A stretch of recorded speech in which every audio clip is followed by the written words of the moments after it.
Dublin on try. I don't want to Britain on try. Australia. Because I have uncountable members abroad. What I've been doing since 1970, if we were to gather them, they are more than the people in Redeem. But he said, go and sow, go to the world and evangelize. So I don't need to bring all of them together and say, oh, Emma Bonny camp, Orebu camp, Marcus camp, Marcus, don't believe it. How do you worry that anyway? I already did answer. I already did that. Yes, or you put that. Tell to back claim, yes, or you put secrecy. Then we'll leave Babangida. Time on Abuja, everything.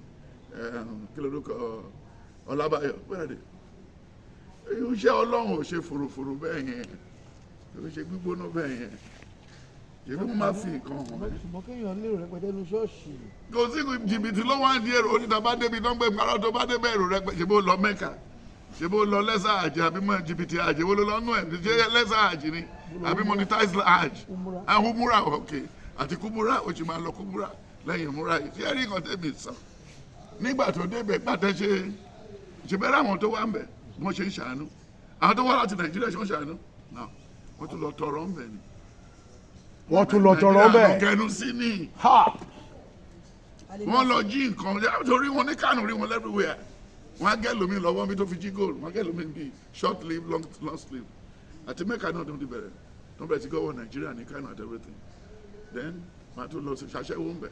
She bound one of the first popular people. I was Salawa, I want to go on. You better not the better life one.